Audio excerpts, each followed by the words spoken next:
Main topic है वो language of social research है।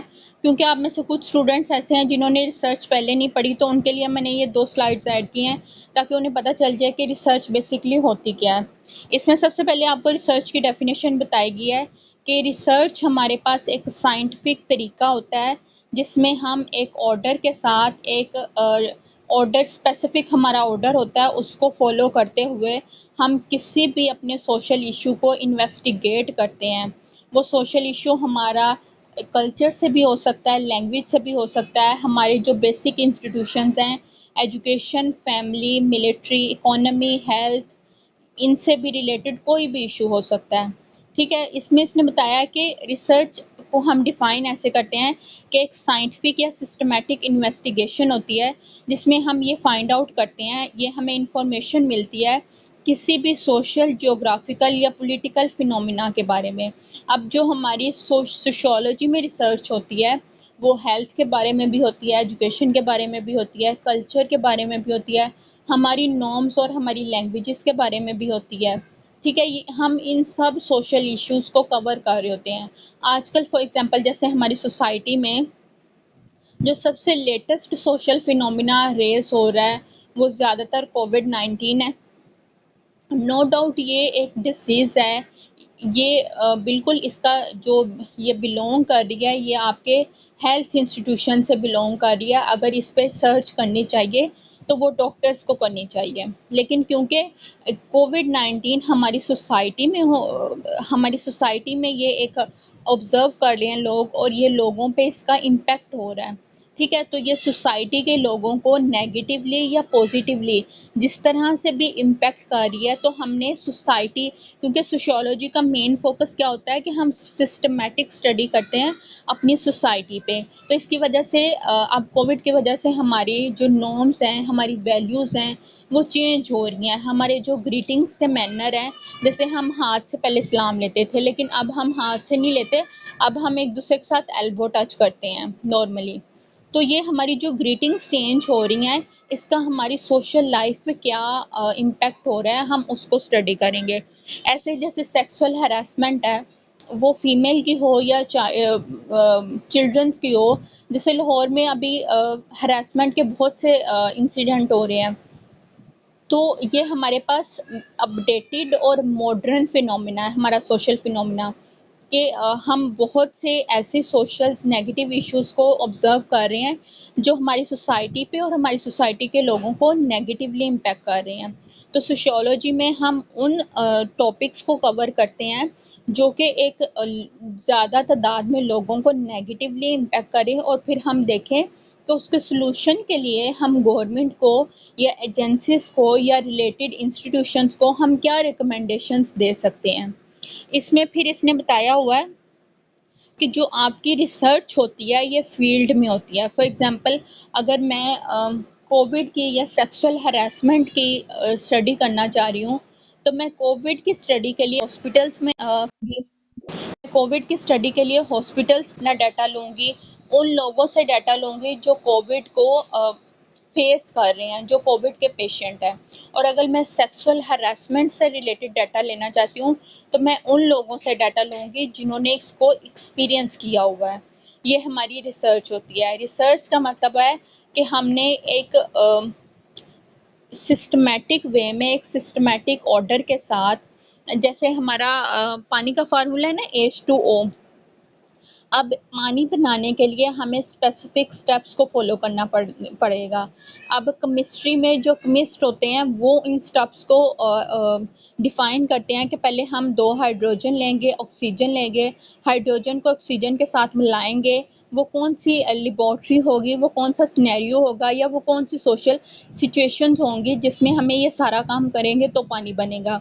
तो इसी तरह रिसर्च भी हम कह लें कि एक वेग नहीं होता, ये एक कोई आपके मुंह की या कोई कह लें स्टीरियोटिपिकल बात नहीं होती। इसके पीछे आपके हर स्टेप पे एक लॉजिक होता है, एक रीज़न होती है। वो जो लॉजिक होता है वो किसी भी ले पर्सन की ज़ुबान नहीं होती, वो एक सिस्टमैटिक, एक साइंटिफिक तरीका होता है। वो आपको बता रहा होता है कि आप रिसर्च का कोई भी स्टेप फॉलो कर रहे हैं, किसी भी मेथड को, किसी भी टेक्निक को यूज़ कर रहे हैं, तो उसके पीछे उसकी रीज़न क्या है। क्योंकि हम रीज़न के साथ हम साइंटिफिक तरीके से इसको करते हैं, इसलिए ये रिसर्च कहलाती है। इसीलिए सोशियोलॉजी को सोशल साइंसेस में सबसे मॉडर्न साइंस समझा जाता है, क्योंकि सोशियोलॉजी में हम रिसर्च करते हैं और हम अपने से कोई भी अपनी ज़ुबान के या कोई भी ले पर्सन के वर्ड्स नहीं लिख सकते, क्योंकि हमें सब लिखने के लिए या हम अपना पूरा थीसिस भी जो लिखते हैं उसके साथ हमारे रेफरेंसेस ऐड होते हैं। फॉर एग्जांपल हम एक पैराग्राफ भी लिखते हैं तो नीचे जाके हम उसका रेफरेंस देते हैं कि ये हमने यहाँ से पैराग्राफ लिया है, ठीक है, इसको हम रिसर्च कहते हैं। नेक्स्ट इसने कैरेक्टरिस्टिक्स की बताया हुआ है कि रिसर्च, एक अच्छी रिसर्च की कैरेक्टरिस्टिक्स क्या हैं। इसमें सबसे पहले इसने बताया कि ये वेरीफाइबल होना चाहिए। अब वेरीफाई कैसे कर सकते हैं? फॉर एग्जांपल कोई भी एक रिसर्च हुई है, वो रिसर्च हुई है social media impact on students learning पे, वो 90s में रिसर्च हुई है, ठीक है, मेरे किसी सीनियर ने रिसर्च किया है। 20th सेंचुरी में 2009 में उसे मैं रिसर्च करूँगी तो उसके जो रिज़ल्ट्स होंगे वो सेम उसी जैसे आएंगे। फिर मेरा जूनियर कोई करेगा 2012 में, उसके रिज़ल्ट सेम आएंगे। 2015 में मेरा कोई फेलो करेगा, उसके रिज़ल्ट सेम आएंगे। 2020 में इवन किया जाएगा तो उसके रिज़ल्ट भी सेम आएंगे। अगर ये रिज़ल्ट में सिमिलैरिटी आती है तो हम कहेंगे कि हमारी रिसर्च वेरीफाइबल है। नेक्स्ट इसने बताया हुआ है कि अंडरस्टैंडेबल होना चाहिए और सिंपल लैंग्वेज में लिखनी चाहिए, कि हमारे लिए हम ऐसे लैंग्वेज को यूज़ करें और ऐसा मेथड यूज़ करें कि जो हमारे आने वाली नेक्स्ट जनरेशन्स हैं उनके लिए ईजी हो, उनके लिए कन्वीनियंस हो उसको अंडरस्टैंड करना। फिर नेक्स्ट बताया हुआ है कि ये सिस्टमैटिक होनी चाहिए और इसमें लॉजिक होना चाहिए। सिस्टमैटिक मैंने जैसे आपको बताया कि हम एक ऑर्डर के साथ हर स्टेप को फॉलो करते हैं। फॉर एग्जांपल हम अगर थीसिस कर रहे हैं या अगर हम रिसर्च कर रहे हैं, सबसे पहले हम अपना क्वेश्चनियर डेवलप करेंगे, उसके बाद हम अपना डाटा लेंगे, उसके बाद उस डाटे को हम SPSS में एंटर करेंगे, उस डाटे को एनालाइज करेंगे। जब हमारे पास रिजल्ट्स आएंगे तो फिर हम राइटिंग पे जाएंगे। अब ये जो स्टेप्स मैंने सिंपली आपको एक तरीके के साथ, एक ऑर्डर के साथ एक्सप्लेन किए हैं, हम रिसर्च को हमें यही मेथड, यही ऑर्डर हमें फॉलो करना पड़ेगा। अगर हम इसमें कोई एक भी स्टेप स्किप करते हैं, ये इसको ऊपर नीचे करते हैं तो हमारी रिसर्च वैलिड नहीं होगी। नेक्स्ट इसने बताया हुआ है कि इसमें हमारी जो बेसिक गोल है या हमारा पर्पस है वो ये है कि जो हमने स्पेसिफिक प्रॉब्लम लिया है उसका सलूशन हमें मिल जाए, वो सॉल्व हो जाए। फॉर एग्जांपल जैसे मैंने सेक्सुअल हरासमेंट की बात की है, जब इस पे हम स्टडी करेंगे, जब हम इस पे रिसर्च करेंगे तो हमें एंड पे इसके कुछ रिजल्ट्स मिलेंगे कि आया हमारी सोसाइटी में इंटरनेट का बेजा इस्तेमाल हो रहा है, मोबाइल इस्तेमाल हो रहा है, या सोशल मीडिया ऐप्स बहुत ज़्यादा इन हो गई हैं, किस वजह से हम ये ज़्यादा फेस कर रहे हैं सेक्सुअल हरासमेंट को। फिर हम उन प्रॉब्लम्स का जो हमें रिज़ल्ट मिलेगा, उसके बाद हम रिकमेंडेशंस भी देंगे कि इस स्टडी से, हम इस स्टडी के बाद ये रिज़ल्ट आया और हम ये रेकमेंड कर रहे हैं कि गवर्नमेंट को, जैसे अभी टिकटॉकर्स को कहा गया है कि वो पार्क्स में अकेले नहीं जा सकते या वो पब्लिक प्लेसेस पे नहीं जा सकते, ऐसे ही हम रेकमेंड करते हैं कि एजेंसीज़ को, गवर्नमेंट इंस्टीट्यूशंस को और जो इससे रिलेटेड इंस्टीट्यूशंस हैं उनको ये स्टेप्स फॉलो करने चाहिए, ताकि हम ये जो हमें सोशल फिनोमिना फेस करना पड़ रहा है, इसके जो हमारे ऊपर इम्पैक्ट्स हैं, इनको हम कंट्रोल कर सकें या इनको हम कम कर सकें। नेक्स्ट बताया जा रहा है कि ये साइंटिफिक होनी चाहिए, क्योंकि एक साइंटिफिक तरीके से हम साइंटिफिक तरीके को फॉलो करते हैं ताकि हम अपने प्रॉब्लम्स को सॉल्व कर सकें। ये मैंने पहले आपको जैसे H2O की एग्जांपल दिया है कि जैसे लेबॉर्ट्री में केमिस्ट्री के लोग या फिज़िक्स के लोग काम करते हैं, हम सोशल साइंटिस्ट भी अपनी फील्ड में ऐसे ही स्पेसिफिक स्टेप्स को ऑर्डर में फॉलो करते हैं। अगर हम उन स्टेप्स को फॉलो नहीं करेंगे तो हमारी जो रिसर्च होगी वो वैलिड नहीं होगी। नेक्स्ट आपको इसके ऑब्जेक्टिव्स बताए गए हैं कि ये आपके जियोग्राफिकल नॉलेज इस्तेमाल आपका इससे बढ़ता है। आपको ये पता चलता है कि आप किसी भी चीज़ को ऑब्ज़र्व कर रहे हैं, चाहे वो क्लास में हो, चाहे लेबॉर्ट्री में हो, वो आपके लिए ऑब्ज़र्वेबल है या नहीं ऑब्ज़र्वेबल है। सेकंड पे बताया जा रहा है कि आपको आंसर देती है बहुत से क्वेश्चंस का। जैसे मैंने आपको बताया कि सोशल फिनोमिना जो हमें नेगेटिवली इम्पैक्ट करता है, जैसे सेक्सुअल हरासमेंट है, जिसकी मैंने पहले भी एग्जांपल दी है। हमारे बहुत से क्वेश्चंस के आंसर्स उस स्टडी के थ्रू हमें मिलते हैं कि क्यों इसके नेगेटिव इम्पैक्ट हैं, क्यों हम इसको फेस कर रहे हैं। थर्ड पे इसका बताया गया कि आपकी आइडेंटिफिकेशन होती है जियोग्राफिकल प्रॉब्लम्स की और उनको सॉल्व करने के लिए। फोर्थ पे बताया जा रहा है कि जो आपकी स्किल्स होती हैं और आपकी कॉम्पिटेंस होती है रिगार्डिंग कि आप किसी भी सोशल फिनोमिना को इंटरप्रेट कर रहे हो, वो आपकी इंक्रीज होती हैं। नेक्स्ट बताया जा रहा है कि ये स्टूडेंट्स को इस काबिल बना देता है कि वो किसी भी सोशल प्रॉब्लम्स को आइडेंटिफाई कर सकें और उसका सोल्यूशन दे सकें। फिर लास्ट में बताया जा रहा है कि ये क्लासरूम लर्निंग को डिफरेंट प्रोजेक्ट्स के थ्रू इजी बना देती है, इम्प्रूव कर देती है। नेक्स्ट जो अभी मैंने इंट्रोडक्शन दिया है, उसके बाद मैंने इसकी कैरेक्टरिस्टिक्स बताई हैं और उसके बाद इसकी मेजर गोल्स बताई हैं। वो इसलिए बताई हैं कि वो स्टूडेंट्स जिनका बैकग्राउंड नहीं है रिसर्च के लिए, उनको समझ आ सके कि बेसिकली रिसर्च होती क्या है। अब मैं अगला लैंग्वेज स्टार्ट करने से पहले आपको बता दूं कि सोशियोलॉजी में हमारे पास 3 मेथड्स होते हैं रिसर्च के। ये हार्ड एंड फास्ट है, इसके अलावा हम कोई चौथा मेथड इस्तेमाल नहीं कर सकते। स्टूडेंट्स, मैं ये रिसर्च मेथड की बात कर रही हूँ। Research method is something different from research design. Research method जो हमारे पास होते हैं वो हमारे पास क्वालिटेटिव होती है, क्वांटिटेटिव होता है और मिक्स मेथड होता है। क्वालिटेटिव में हम वर्ड्स के साथ खेलते हैं, हम वर्ड्स पे बात करते हैं, हम इन डेप्थ बात करते हैं। हमारा लैंग्वेज का, नॉर्म्स और वैल्यूज़ का, हमारे जो ऐसे टॉपिक्स होते हैं, जो ऐसे सोशल फिनोमिनास होते हैं, वो क्वालिटेटिव रिसर्च में हम स्टडी करते हैं। लेकिन अगर हमारा एटीट्यूड है, हमारा बिलीफ है, उसको हम क्वांटिटेटिव में स्टडी करते हैं। और क्वांटिटेटिव में मैंने पहले भी बताया कि हम नंबर्स के साथ खेलते हैं, हम नंबर्स पे बात करते हैं, हम एस्टिमेशन देते हैं, हम इन डेप्थ स्टडी नहीं करते, हम अपना सिर्फ एस्टिमेशन बताते हैं। और जो आपके पास मिक्स मेथड है, इसमें हम क्वालिटेटिव और क्वांटिटेटिव दोनों को कंबाइन करते हैं। ठीक है, कुछ हमारी टेक्निक्स और मेथड क्वालिटेटिव से होती हैं और कुछ क्वांटिटेटिव और क्वालिटेटिव से हम टेक्निक्स को यूज़ करते हैं। अब इसका जो लैंग्वेज का जो आपका रिसर्च का है, ये आपका टॉपिक अब स्टार्ट हुआ है। इसमें इसने बताया कि जो रिसर्च है वो सर्च करती है किसी भी सच्चाई को सिस्टमेटिक वे से, साइंटिफिक वे से। अब सिस्टमेटिक का लफ्ज़ भी मैंने आपको बहुत अच्छी तरह से पहले एक्सप्लेन कर चुकी हूँ कि जिसमें हम एक ऑर्डर फॉलो करते हैं, वो ऑर्डर हार्ड एंड फास्ट होता है। हम कोई भी स्टेप आगे पीछे नहीं कर सकते, उसको हम सिस्टमेटिक कहते हैं। और साइंटिफिक वे भी वो होता है कि जिसमें हमारे पास स्पेसिफिक रूल्स होते हैं। वो जो रूल्स होते हैं वो हार्ड एंड फास्ट होते हैं, हमें उन रूल्स को फॉलो करना ही पड़ता है। फिर इसने बताया हुआ है कि जो इस तरीके से जिसमें हम रिसर्च करते हैं, उसमें हम वर्ड साइंस के साथ डील करते हैं, क्योंकि इसमें हमारे पास स्पेसिफिक फैक्ट्स होते हैं, हमारे प्रिंसिपल्स होती हैं, हमारी थेरीज होती हैं और हमारी जो जनरेशन एंड मेथड्स होते हैं। जो हमारी क्वांटिटेटिव रिसर्च होती है उसमें हम थेरी को टेस्ट करते हैं। जो हमारी क्वालिटेटिव रिसर्च होती है उसमें हम थेरी डेवलप करते हैं। क्वांटिटेटिव थ्योरी टेस्टिंग होती है और क्वालिटेटिव थ्योरी बिल्डिंग होती है। फिर इसने बताया हुआ है कि जो रिसर्च होती है उसमें स्पेसिफिक बाउंड्रीज भी होती हैं और इंडोर्ड भी होते हैं। मतलब हमें कुछ स्पेसिफिक स्टेप्स को फॉलो भी करना पड़ता है, हम बाउंड भी हो जाते हैं, और कुछ हमें फ्रीडम भी अता कर दी जाती है कि जिसके साथ हम अपना रिसर्च का काम है वो इजीली सिस्टमेटिक वे से कंप्लीट कर सकते हैं। नेक्स्ट इसने रिसर्च लैंग्वेज फॉर्मेशन का बताया है कि हम ये लैंग्वेज को फॉर्मेट कैसे करते हैं।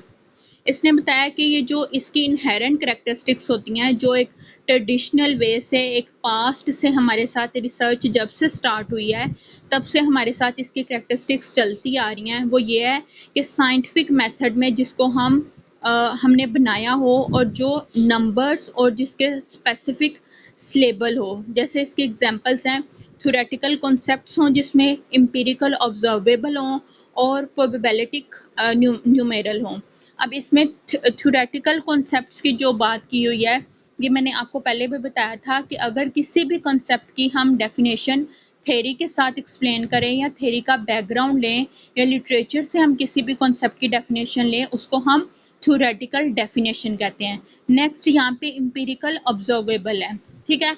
इम्पीरिकल एविडेंस हमारे पास वो एविडेंस होते हैं जिनको हम अपनी सिक्स सेंसेस यूज करते हुए हम ऑब्जर्व कर सकें, मतलब जिनको हम देख सकें, जिनको हम टच कर सकें, जिनको हम फील कर सकें, हमारी सिक्स सेंसेस यूज हों ताकि हम उनको ऑब्जर्व कर सकें, उनको हम इम्पीरिकल एविडेंसेस कहते हैं। थर्ड पे इसने बताया प्रोबेबिलिटिस्टिक न्यूमेरल, कि हम उसमें हम प्रोबेबिलिटीज बता दें, हमारे जो दो वेरिएबल्स हैं इंडिपेंडेंट और डिपेंडेंट वेरिएबल, हम पहले ही उसकी पॉसिबिलिटी बता दें कि इनमें रिलेशनशिप आएगा या नहीं आएगा। हम जैसे मैथ में हम सपोज करते हैं ना, suppose that x is equal to y, ऐसे ही क्वांटिटेटिव में भी और क्वालिटेटिव में भी हम पहले ही सपोज कर लेते हैं कि हमारा जो हाइपोथेसिस है उसमें किन दो वेरिएबल्स के दरमियान रिलेशनशिप आएगा और किन दो वेरिएबल्स के दरमियान रिलेशनशिप नहीं आएगा। इसको हम पॉसिबिलिटिक न्यूमेरल कहते हैं। नेक्स्ट इसमें आपको बताया हुआ है कि किस किस्म के क्वेश्चंस होते हैं वो आप फॉर्म कर सकते हैं, आप बना सकते हैं अपनी रिसर्च में। इसमें सबसे पहले बताया गया कि रिसर्च के जो अपनी रिसर्च के अपने टाइप्स के क्वेश्चंस होते हैं, मतलब आप रिसर्च क्वेश्चंस बनाएंगे तो आपको स्पेसिफिकली WH वर्ड्स इस्तेमाल करने पड़ेंगे। WH words who, where, when, how much, where, ऐसे वर्ड्स आप यूज़ करेंगे। फिर सेकंड पे बताया जा रहा है कि ये ऐसे क्वेश्चंस होंगे जो डिस्क्राइब करेंगे आपके रिलेशनशिप को। अब ये रिलेशनशिप कैसे डिस्क्राइब होगा? रिलेशनशिप आपका एक सिंगल वेरिएबल का तो नहीं हो सकता, रिलेशनशिप आपका दो या दो से ज़्यादा वेरिएबल्स का होता है, कि जिसमें आप देखते हैं कि इंडिपेंडेंट या डिपेंडेंट वेरिएबल के दरमियान रिलेशनशिप है या नहीं। और इसकी फिर एक रीज़न होती है इसके पीछे फिर इसकी अकरेंस होती है और फिर इनका रिलेशनशिप की कोई ना कोई लॉजिक होता है। जैसे फॉर एग्जांपल अगर मैं कहूँ कि मैं एक हाइपोथेसिस बना रही हूँ कि जितनी ज़्यादा स्मोकिंग का लेवल होगा उतना ही ज़्यादा सीवियर कैंसर हो सकता है किसी भी इंडिविजुअल को। अब अगर मैं ये हाइपोथेसिस बना रही हूँ तो इसके पीछे मेरे पास लॉजिक ये होगा कि क्योंकि अगर आप सिगरेट कहीं से भी लेते हो उसके ऊपर आपको उसके डेंजरस इफेक्ट्स के बारे में बताया जाता है कि इससे कैंसर हो सकता है, उसमें पहले ही आपको प्रेडिक्शन बता दी जा रही होती है। और अगर आप किसी भी डॉक्टर के पास जाएं वो भी आपको बताता है कि आपकी हेल्थ के लिए हार्मफुल है। तो उसके पीछे जो लॉजिक होता है उसको हमें पहले ही डिफाइन कर देना पड़ता है कि इसके पीछे ये लॉजिक है, इसलिए हम सपोज कर रहे हैं कि इन दो वेरिएबल्स में रिलेशनशिप आएगा। नेक्स्ट फिर इसका बताया जा रहा है कि इसका जो स्पैन होता है टाइम का, कि टाइम के लिहाज से रिसर्च की कितनी टाइप्स हैं। इसमें ये आपको क्वांटिटेटिव की टाइप्स बताई गई हैं। कह रहे हैं कि टाइम के और मंथ्स के या ईयर्स के लिहाज से इसकी दो टाइप्स हैं। सबसे पहले क्रॉस सेक्शनल स्टडी है, सेकंड नंबर पे लॉन्गिट्यूडनल स्टडी है। अच्छा, क्रॉस सेक्शनल स्टडी, अभी आपका रिसर्च डिज़ाइन आया है। मेथड मैंने आपको पहले ही स्कॉलर्स बता दिया है कि मेथड तीन टाइप्स के होते हैं, क्वालिटेटिव, क्वांटिटेटिव, मिक्स मेथड। अक्सर स्टूडेंट्स जो आपके सीनियर्स भी हैं वो मेथड और डिज़ाइन को उसमें कंफ्यूज हो जाते हैं। मेथड आपका क्वांटिटेटिव, क्वालिटेटिव, मिक्स मेथड होगा और डिज़ाइन आपका क्रॉस सेक्शनल होगा या लॉन्गिट्यूडनल होगा। अब क्रॉस सेक्शनल में हम क्या करते हैं कि हम एक सिंगल टाइम में अपने दो या दो से ज़्यादा वेरिएबल्स के साथ काम करते हैं और टाइम अपना जो थीसिस होता है, ये जो अपनी रिसर्च होती है उसको सम अप कर देते हैं, उसका कंक्लूजन और उसका एनालिसिस हमारे पास फाइनल शक्ल में आ जाता है। उसको हम क्रॉस सेक्शनल स्टडी कहते हैं। जैसे मैंने अभी आपको हाइपोथेसिस दिया है कि स्मोकिंग कॉज कैंसर, इसमें मैं स्मोकिंग के साथ भी और कैंसर के साथ भी एक सिंगल टाइम में काम करूँगी। इसमें क्या होगा कि मेरा जो क्वेश्चन और होगा उसमें, या मेरा इंटरव्यू होगा उसमें मेरे स्मोकिंग से रिलेटेड क्वेश्चंस भी होंगे और मेरे कैंसर से रिलेटेड भी क्वेश्चंस होंगे। स्मोकिंग से रिलेटेड मैं क्वेश्चन करूँगी कि वो किस ब्रांड का सिगरेट यूज़ करते हैं, वो दिन में कितने सिगरेट लेते हैं और सिगरेट पे उनका कितना मंथली खर्चा आ जाता है। ठीक है, ऐसे क्वेश्चन मेरे स्मोकिंग से रिलेटेड होंगे। और कैंसर से रिलेटेड मैं उनसे पूछूंगी कि उनको फर्स्ट स्टेज का कैंसर है, सेकंड का है या थर्ड का है, वो कितनी मेडिसिन ले रहे हैं, कितनी अब तक कितने बार वो सेशन करवा चुके हैं हॉस्पिटल में, किस डॉक्टर के पास किस हॉस्पिटल से इलाज करवा रहे हैं। ये मैं सारे ये क्वेश्चंस हैं जो ये साथ साथ मैं करूँगी, तो ये मेरी रिसर्च क्रॉस सेक्शनल होगी। लॉन्गिट्यूडनल में डिफरेंस ये होता है कि लॉन्गिट्यूडनल में हम एक वेरिएबल के साथ एक टाइम में काम करते हैं और उसके दरमियान थोड़ा गैप देते हैं और फिर कुछ टाइम के बाद हम उसी पे काम करते हैं। जैसे इसने यहाँ पे डेफिनेशन दी है कि इसमें रिपीटेड कलेक्शन ऑफ डाटा होती है, फिर इसका कोई स्पेसिफिक पर्पस होता है ताकि जो हमारी फाइंडिंग्स आई हैं उनमें चेंज आया या नहीं आया, उनमें पैटर्न वही है या चेंज हो गया। इसकी मैं एग्जांपल आपको ऐसे ही दूंगी कि अगर आप में से किसी ने यूनिवर्सिटी में कोई क्वेश्चनियर फिल किया है, फॉर एग्जांपल अगर मैं ही कोई रिसर्च कर रही हूँ और मैं आपसे क्वेश्चनियर फिल करवाती हूँ, मैं कहती हूँ कि ये आपका फर्स्ट सेमेस्टर है, आप देखें कि लीड्स यूनिवर्सिटी में इंफ्रास्ट्रक्चरल फैसिलिटीज़ कैसी हैं, फैकल्टी से रिलेटेड बिहेवियर आपका फैकल्टी का आपके साथ बिहेवियर कैसा है, एडमिनिस्ट्रेटिव बिहेवियर कैसा है। मैं इन तीनों वेरिएबल से रिलेटेड आपसे सारे क्वेश्चन पूछूंगी।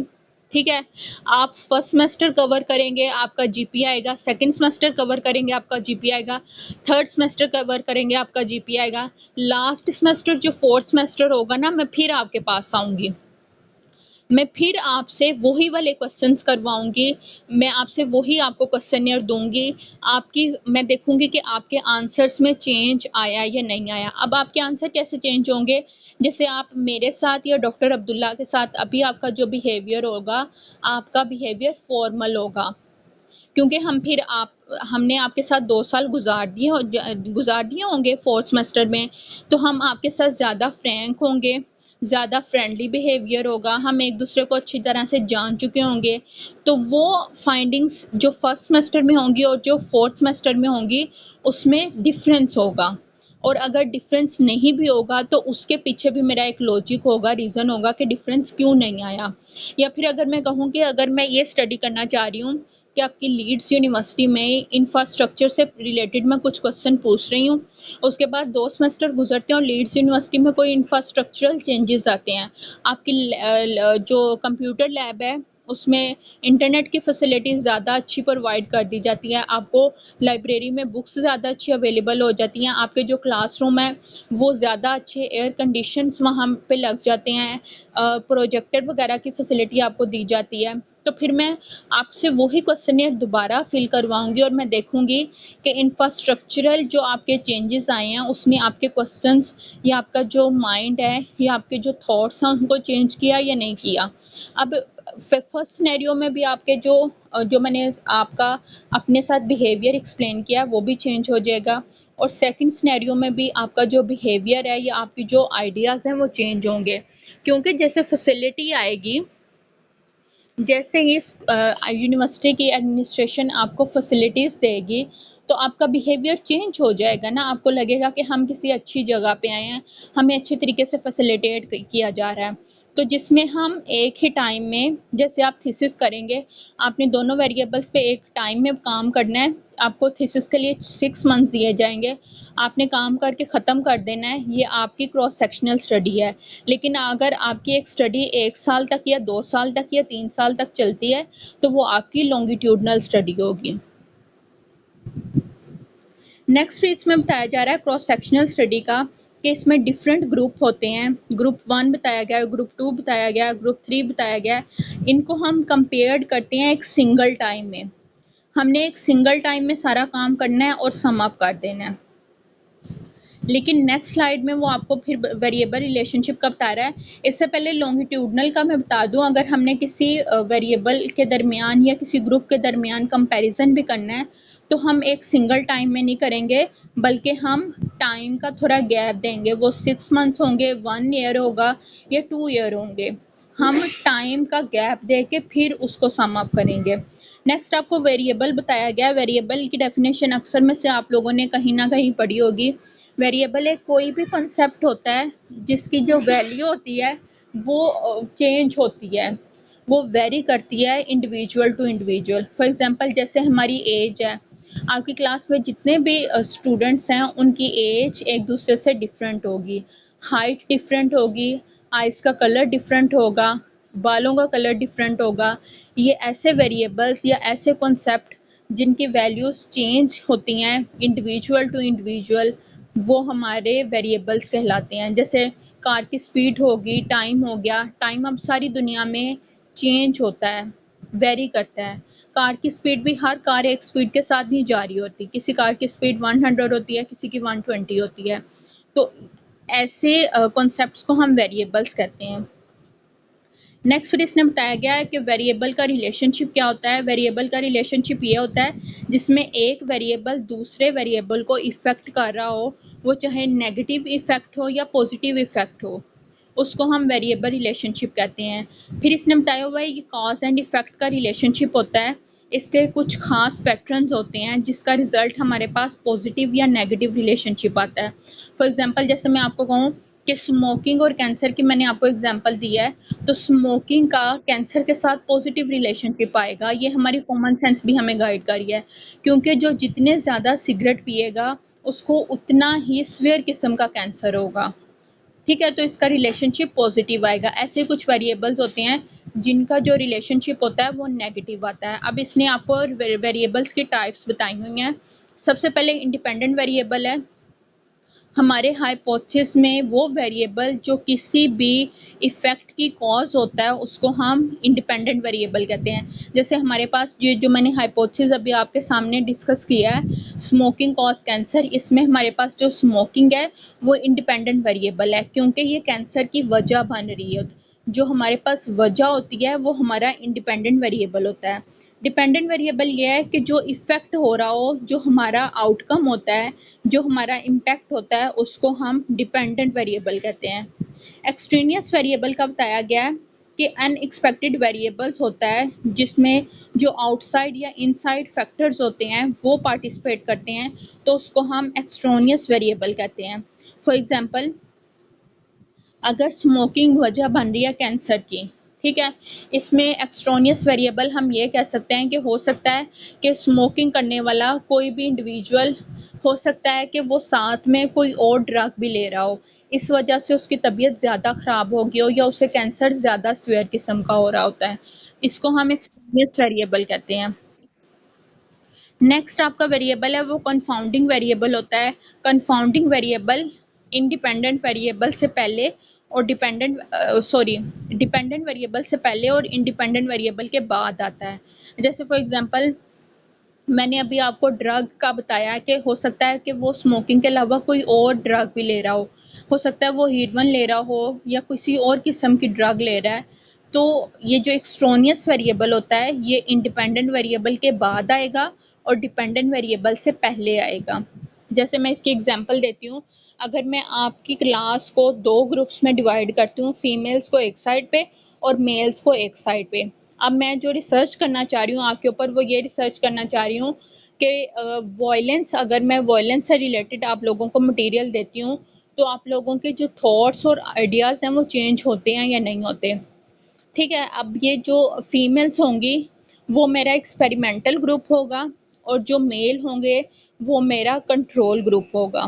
ठीक है, एक्सपेरिमेंटल ग्रुप को मैं ऐसे आर्टिकल्स और ऐसा मटेरियल दूंगी जो वॉयलेंस पे होगा, और कंट्रोल ग्रुप को मैं ऐसा कोई भी मटेरियल या कोई भी ऐसे कंटेंट या कोई भी आर्टिकल नहीं दूंगी। अब जब मैं क्वेश्चनियर दोनों से फिल करवाऊंगी ना, या दोनों की थॉट्स को कंपेयर करूंगी या इन दोनों ग्रुप्स को कहूंगी कि क्लास में वो वॉयलेंस से रिलेटेड डिस्कशन करें, तो जो फीमेल्स होंगी उनका जो आइडियाज़ या उनके जो थॉट्स होंगे वो ज़्यादा वॉयलेंट होंगे, क्योंकि उन्होंने वॉयलेंस पे मटेरियल पढ़ा हुआ है, उन्हें आर्टिकल्स पढ़े हुए हैं, उन्होंने बुक्स पढ़ी हुई हैं वॉयलेंस पे। लेकिन जो कंट्रोल ग्रुप होंगे, जो मेल होंगे, वो इस पे ज़्यादा बात नहीं कर सकेंगे या वो इतना वॉयलेंट बिहेवियर शो नहीं करेंगे, क्योंकि उन्होंने वो मटेरियल ही नहीं पढ़ा होगा। अब ये कंफाउंडिंग वेरिएबल दरमियान में क्या होगा, वो आर्टिकल्स होंगे, वो आपका कंटेंट होगा जो वॉयलेंस पे रिलेटेड होगा, उसको हम कंफाउंडिंग वेरिएबल कहेंगे। नेक्स्ट आपको फॉर्मेशन ऑफ हाइपोथेसिस का बताया जा रहा है कि हम हाइपोथेसिस को कैसे फॉर्मेट करते हैं, हाइपोथेसिस हमारा कैसे बनता है। इसमें इसने बताया हुआ है इसमें हमारे पास सिंगल अकरेंस होती है, एक साइंटिफिक इन्वेस्टिगेशन होती है। हम ये सपोज करते हैं कि दो वेरिएबल्स के दरमियान रिलेशनशिप आएगा या नहीं आएगा। इसमें आपकी हाइपोथेसिस की दो टाइप्स होती हैं, एक नल हाइपोथेसिस होता है, एक अल्टरनेटिव हाइपोथेसिस होता है। नल का मतलब होता है ना ज़ीरो। नल हाइपोथेसिस का मतलब है हम ये सपोज करेंगे कि हमारा जो इंडिपेंडेंट वेरिएबल है और डिपेंडेंट वेरिएबल है, इन दोनों के दरमियान कोई रिलेशनशिप नहीं है, कोई एसोसिएशन नहीं है। नल से आपने याद रखना है कि कोई रिलेशनशिप नहीं है। नल का मतलब होता है ज़ीरो। और अल्टरनेट या अल्टरनेटिव हाइपोथेसिस का मतलब है हम सपोज करेंगे कि इंडिपेंडेंट और डिपेंडेंट वेरिएबल में रिलेशनशिप है। अगर हमारा नल हाइपोथेसिस एक्सेप्ट होता है तो ऑटोमेटिकली हमारा जो अल्टरनेटिव हाइपोथेसिस होगा वो रिजेक्ट हो जाएगा। अगर हमारा अल्टरनेटिव हाइपोथेसिस एक्सेप्ट होता है तो नल हाइपोथेसिस ऑटोमेटिकली रिजेक्ट हो जाएगा। मेरे कहने का सिंपली ये मतलब है कि हमारा एक हाइपोथेसिस दोनों में से एक्सेप्ट होगा और एक रिजेक्ट होगा। हमने सपोज दोनों चीज़ें करनी है। नल में हम कहेंगे रिलेशनशिप नहीं है और रिसर्च या अल्टरनेट हाइपोथेसिस में हम कहेंगे कि रिलेशनशिप या सिग्निफिकेंस या एसोसिएशन है। नेक्स्ट आपको डाटा का बताया जा रहा है कि डाटा क्वांटिटेटिव में किस टाइप का होता है। ये फैक्ट्स होते हैं। डाटा एक्चुअली हमारे पास होता क्या है, ये हमारे पास फैक्ट्स होते हैं, हमारी इंफॉर्मेशन होती है, हमारे लॉजिकल कॉन्सेप्ट्स होते हैं, उनके बारे में हमारे पास नॉलेज होता है, जिसके पीछे कोई ना कोई लॉजिक होता है, कोई ना कोई नॉलेज होता है। इसमें इसने इसकी दो टाइप्स बताई हैं, क्वालिटेटिव और क्वांटिटेटिव डाटा। क्वालिटेटिव डाटा में हमारे पास वर्ड्स होते हैं, ये हमारे पास वर्बल होता है। सब्जेक्टिवली हम इसको एक्सप्रेस करते हैं। मतलब फॉर एग्जांपल अगर मैं कहूँ कि मैं क्वालिटेटिव डाटा लेना चाह रही हूँ स्मोकिंग पे, तो मैं रिस्पोंडेंट से वो क्वेश्चंस करूँगी जिनके नीचे मैंने खाली जगह छोड़ दी होगी। जैसे आपके होते हैं ना सब्जेक्टिव और objective type questions. Subjective type में आपसे ये एक्सपेक्ट किया जा रहा है कि अगर 10 नंबर का क्वेश्चन है तो आपने उसे 1 पेज पे या 2 पेज पे सारा उसको फिल करना है। लेकिन ऑब्जेक्टिव टाइप क्वेश्चंस में उन्हें क्या कहा जाता है कि आपको मल्टीपल चॉइस दिए जाते हैं कि आपने इसी में से एक को टिक करना है। तो रिसर्च की ज़बान में जो हमारे पास सब्जेक्टिव क्वेश्चंस होते हैं उनको हम ओपन एंडेड कहते हैं और जो हमारे पास ऑब्जेक्टिव क्वेश्चंस होते हैं उनको हम क्लोज एंडेड कहते हैं। क्वांटिटेटिव डाटा जो हमारे पास होता है वो न्यूमेरिकल होता है, वो नंबर्स में होता है। ये हम ऑब्जेक्टिवली एक्सप्रेस्ड करते हैं। आपने सिर्फ सिंपली ये याद रखना है कि जो क्वालिटेटिव में डाटा होता है वो सब्जेक्टिव टाइप होता है, वो लॉन्ग क्वेश्चंस होते हैं। और जो हमारा क्वांटिटेटिव में डाटा होता है वो हमारे मल्टीपल चॉइस क्वेश्चंस होते हैं, वो हमारे ऑब्जेक्टिव क्वेश्चंस होते हैं। नेक्स्ट इसने बताया हुआ है यूनिट ऑफ एनालिसिस का बताया हुआ है कि किन किन यूनिट्स को हम एनालिसिस के लिए यूज़ कर सकते हैं रिसर्च में। ये हमारे पास सब्जेक्ट या ऑब्जेक्ट होता है जिसको रिसर्च में हम स्टडी करते हैं ताकि हमें ये पता चल सके कि एक मेजॉरिटी लोगों की है जो वो उनके ऊपर हम क्या कंक्लूजन को जनरलाइज कर सकते हैं या नहीं कर सकते। इसमें इसने इंडिविजुअल का बताया, ग्रुप का बताया है, आर्टिफैक्ट का बताया है, पेंटिंग का बताया है, ग्रुप का, बुक्स का बताया है। ये मतलब ऐसे ही है कि जैसे आपकी क्लास मिलके एक ग्रुप बना दे MPhil scholars first semester fall 2020 का। ठीक है, आपके 9 या 10 स्टूडेंट जितने भी हैं वो एक ग्रुप बना देंगे तो इसका मतलब है कि आप एक यूनिट बन जाओगे, मैं आप पे एनालिसिस कर सकती हूँ। इसी तरह फीमेल्स पे एनालिसिस हो सकता है, मेल्स पे एनालिसिस हो सकता है, पंजाब में रहने वाले लोगों पे पंजाबियों पे एनालिसिस हो सकता है, कराची में रहने वाले कराची के लोगों पे एनालिसिस हो सकता है। ठीक है, ये हमारे यूनिट्स होते हैं। जियोग्राफिकल यूनिट, जियोग्राफिकल जैसे मैंने अभी लाहौर और कराची की एग्जांपल दी है। इसमें आपके पास म्यूनसिपैलिटी भी हो सकती है, प्रोविंस भी हो सकता है, कंट्री भी हो सकता है। जैसे मैं कहूँ कि मैं लाहौर के पब्लिक और प्राइवेट हॉस्पिटल्स पे कोई डाटा कलेक्ट कर रही हूँ। अब लाहौर आ गया तो इसका मतलब है ये जियोग्राफिकल यूनिट है। अगर अंदर आपको स्पेसिफिक कैटेगरी बताई जाए कि ये मेल है, फीमेल है, तो वो इंडिविजुअल यूनिट आएगा। नेक्स्ट आपको सोशल इंटरेक्शन का बताया गया है कि उन लोगों में या जिन पे आप यूनिट्स को जो आप सिलेक्ट कर रहे हैं उनका इंटरेक्शन आपस में कैसा होगा। वो बहन भाई हैं, सिबलिंग्स हैं, वो हस्बैंड एंड वाइफ हैं, वो टीचर स्टूडेंट हैं, वो डॉक्टर पेशेंट हैं, वो एम्प्लॉय और ओनर है, उनका आपस में रिलेशनशिप क्या है। ठीक है, एक इंडिविजुअल के लिहाज से डाटा होता है, एक आपका जियोग्राफिकल होता है और एक इंटरेक्शन के लिहाज से होता है। ये आपके 3 यूनिट्स होते हैं। नेक्स्ट आपको इसकी ऑपरेशनल डेफिनेशंस बताई जा रही है कि कॉन्सेप्ट्स की ऑपरेशनल डेफिनेशन कैसे की जाती है। अच्छा, कॉन्सेप्ट्स को 2 तरीके से डिफाइन किया जाता है। एक डेफिनेशन इसकी कॉन्सेप्चुअल होती है, एक ऑपरेशनल होती है। कॉन्सेप्चुअल का मतलब है कि हम लिटरेचर से डाटा ले रहे हैं, हम लिटरेचर से डेफिनेशन ले रहे हैं। जैसे फॉर एग्जांपल अगर न्यूमन ने रिसर्च की डेफिनेशन कोई दी है, तो मैं न्यूमन की बुक खोल के रिसर्च की उसी डेफिनेशन को अपने वर्ड्स में एक्सप्लेन करूँगी। ये मेरी हो जाएगी कंसेप्चुअल डेफिनेशन।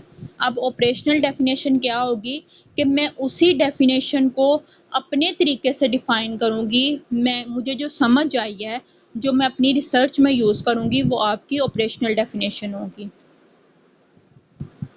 सिंपल अल्फाज में यह कह लें कि कॉन्सेप्चुअल डेफिनेशन में हम रेफरेंस देते हैं, जबकि ऑपरेशनल डेफिनेशन में हम रेफरेंस नहीं यूज़ करते।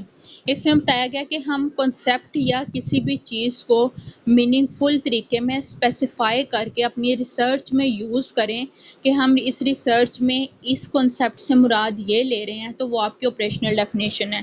फॉर एग्जांपल, स्मोकिंग की अगर मैं कॉन्सेप्चुअल डेफिनेशन करूँ ना, तो वो कॉन्सेप्ट्स या थेरिस्ट मुझे ये बताएंगे कि स्मोकिंग तब होगी जब आप सुबह शाम दोपहर में 2 या 2 से ज़्यादा सिगरेट लेंगे। लेकिन जब मैं उसकी अपने थीसिस में उसकी डेफिनेशन लिखूँगी, तो मैं कहूँगी कि मुझे तो ऐसे लोग नहीं मिल रहे कि जो सुबह शाम दोपहर 2-2 सिगरेट ले रहे हैं। मुझे तो ऐसे लोग मिल रहे हैं जो कह रहे हैं कि हम अनएम्प्लॉयड हैं, हमारे पास इतने पैसे नहीं हैं कि हम इतनी क्वांटिटी में सिगरेट ले सकें, हम सिर्फ एक सुबह लेते हैं, एक शाम लेते हैं। तो ये मेरी डेफिनेशन चेंज हो जाएगी। मेरी डेफिनेशन जो मैं यूज़ करूँगी वो ऑपरेशनल डेफिनेशन होगी, जो किसी रिसर्चर या किसी थेरिस्ट ने यूज़ की होगी वो कंसेप्चुअल डेफिनेशन होगी। फिर ये बताया जा रहा है कि डिफरेंट कॉन्सेप्ट्स को ऑपरेशनलाइजेशन की तरफ से हम यूज़ करें अपनी रिसर्च में, तो इसमें हमें अपने मैयर को उसके कॉन्सेप्ट को बताना पड़ता है। ये भी हो सकता है कि फॉर एग्जांपल अगर किसी थेरिस्ट ने या अगर किसी रिसर्चर ने किसी वेरिएबल को नॉमिनल लेवल का बताया है, तो हो सकता है मेरी रिसर्च में वो नॉमिनल का लेवल का ना यूज़ हो, मैं उसे ऑर्डिनल लेवल पे यूज़ करूँ।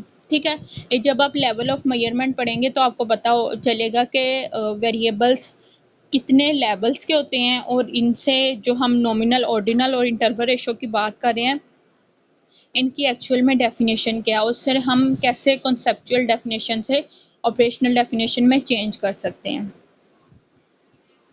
नेक्स्ट आपको गाइडलाइन दी जा रही है कि आप ऑपरेशनल डेफिनेशन को कैसे पढ़ सकते हैं या आप कैसे बिल्ड कर सकते हैं।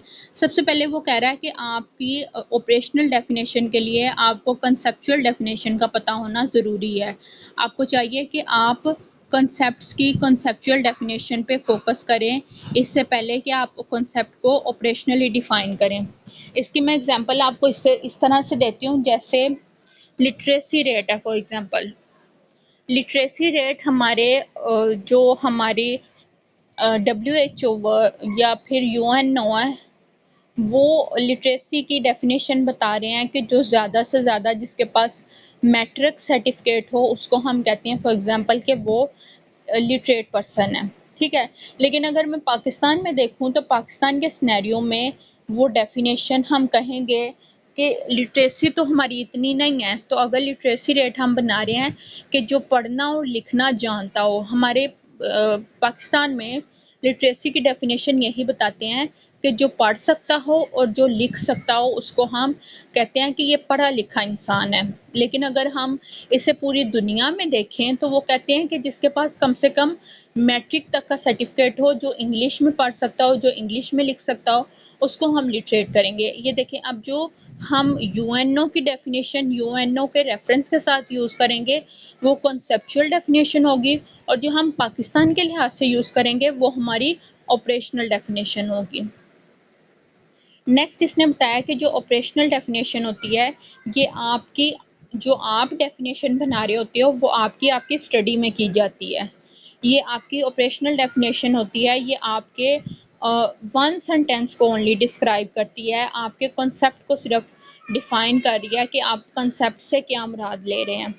फिर बताया जा रहा है कि जो ऑपरेशनल डेफिनेशन होती है ये आपके मेजरमेंट को वेरिएबल के मेजरमेंट को क्लियरली डिफाइन करती है कि जो आपका वेरिएबल है वो नॉमिनल लेवल का है, वो ऑर्डिनल लेवल का है या इंटरवल रेशियो लेवल का है। फिफ्थ आपको बताया जा रहा है कि जो आपकी ऑपरेशनल डेफिनेशन होती है वो जो दूसरे रिसर्चर्स होते हैं वो उसको अंडरस्टैंड कर सकें, उसको एक्सेस कर सकें और उसको अपनी स्टडी में रिपीट कर सकें, तो वो आपकी ऑपरेशनल डेफिनेशन होगी। अब फॉर एग्जांपल मैंने किसी कॉन्सेप्ट की या मैंने लिटरेसी की ही फॉर एग्जांपल मैंने डेफिनेशन बनाई है, मेरी स्टडी में वो क्योंकि मैंने बनाई है वो हो सकता है मेरी स्टडी में एज एन ऑपरेशनल डेफिनेशन हो, लेकिन अगर मेरा कोई जूनियर या मेरा कोई स्टूडेंट उसी डेफिनेशन को यूज़ कर रहा है और वो मेरे थीसिस का या मेरा रेफरेंस दे रहा है कि ये इस थीसिस में इस रिसर्च में इस तरह डिफ़ाइन किया गया है, तो ये उसके थीसिस में as a conceptual definition use होगी और मेरे थीसिस में या मेरे काम में as a operational definition use होगी।